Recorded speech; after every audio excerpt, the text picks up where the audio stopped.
All right, let's get this out the way and talk about how wrong I was. After 5 rounds, we go to the judges' scorecards, and all three judges score at 50 to 45. Your winner by unanimous decision, Gabriel Bonfim. Let's look at the numbers, ladies and gentlemen. Okay. It's actually the way I look at it, like in reflection, not as far like compared between the loser and winner that I was expecting. And it's 120 to 91, 83 head strikes to 50, zero takedowns successful on both parts, but fortunately 28 leg kicks to 12. Unbelievable. And let's look at some of this highlights from this, shall we? Leg kick early on, snapping the lead leg of Belal Muhammad. Jabs, absolutely just sniper, fast pacing. And then this punch, this cross right off the left shoulder of Belal just knocked the mouthpiece right out, and Herb Dean just picked up immediately and said, "Nope, nope, Gabriel Finn, you can't go in the kill. You have to let Belal Muhammad get his mouthpiece back." I agree with that. And just kept coming at him, more punches, volume and volume punches and combinations. This cross again, straight to the eye, left socket, not the one that Leon Edwards poked. Again, just more jabs while Belal Muhammad's playing defense. Gabriel's on the pedal, on the gas, and he's just more active. And that's how Belal Muhammad's face looks at the end of the fight and just keeps getting battered and battered and just can't get his punches off before Gabriel's already one step ahead of him. And as you can tell, he has no scratches on his face. He looks like he just went through a sparring session while he just butchered his opponent's face, body, and leg, all three levels of striking, all in his favor. And now he moves from 19 and 1 to 20 victories in mixed martial arts, seven of them in the UFC, and now going from number 11 in the world in the company to defeating the former champion and number 5 previously ranking, who, let's be honest, was already on the decline, losing two fights back to back to a former champion and the number one ranked contender in the world. But let's look at, well, also, let me just say how much I love the sportsmanship between these two.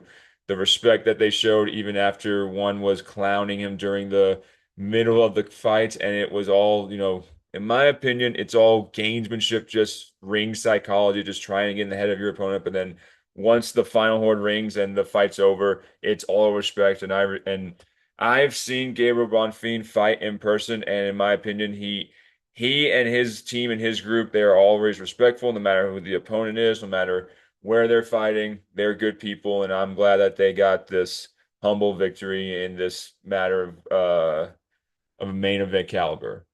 But let's look at this first. I want to break this down. Belal Muhammad, on his way up to becoming a UFC champion, look at this, was 32 years old and fought the number 9 ranked middleweight or former middleweight and now welterweight in the world, Damian Maia, and he was 43 years old. 11 years age difference, right? Look at the strike difference. 92 to 23. It was Damian Maia trying to pull guard and trying to take Belal down, and Belal was the more active fighter because he is the younger and more, like in his prime at the time. And then he goes from that to fighting Stephen Wonderboy Thompson. He just ages up from 32 to 33, and Stephen Thompson is now 38 years old. He's the number 5 ranked welterweight in the world, and Belal is now number 10. And Belal just took him down, implemented the takedown game plan. She was all active, all gas on the pedal against Stephen Thompson, and that's what got him the victory. And then after that, he's 34 years old, and he takes on a 36-year-old Gilbert Burns. And the numbers, height, reach, and weight are all similar getting into this matchup. That's determining the number one contender. And it's number 4 versus number 5. And 5 rounds, Belal Muhammad outstruck him 50 total strikes from 132 to 81, was just the more active fighter because he's the younger. But in this fight right here, this is the anomaly because back in 2022, he's 34 years old and he beats the undefeated at the time, number 8 in the world, and now currently number 6 in the world, Sean Brady, and it's by far his best victory. He outstruck him 80 to 58 and TKO'd him in the second round via referee stoppage. Standing, mind you, but it was a good stoppage. and then goes from that to challenge the welterweight champion of the world, where he's 36 years old and the champion's 32 in his prime in his home country. He's supposed to win. He's the favorite, minus 265 to beat Belal Muhammad, plus 215 underdog.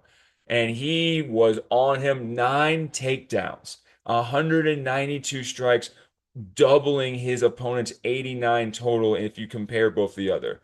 It was, and then the judges say it's 3-2. Unbelievable. What? How can it be 3-2 with Seth? Unbelievable. And then we go to his losses. He starts taking on the 28-year-old assassins. Jack Del Magdaleno, at the time, number 5 in the world, on the rise in his prime, beat him by basically a main event championship version of what we just saw last night in a 5-round war with 200 strikes compared to Bilal's 155. It was just more active. He was scored on two judges' scorecards, 3 rounds to 2. That's how I saw it. And then he goes from that fight to the second 28-year-old, 6'3" Ian Gary, now number 1 contender, 16-1 and now 17-1.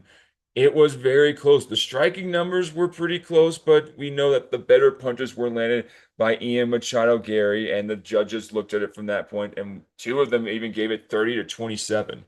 Also because Belal Muhammad couldn't get a single one of his takedowns.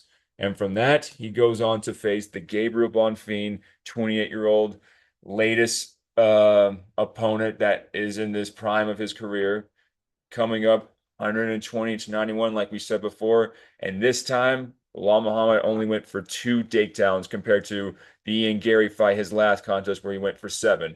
He had 2 more rounds to attempt more takedown attempts than his last fight with 3, and he didn't attempt them because he kept going backwards.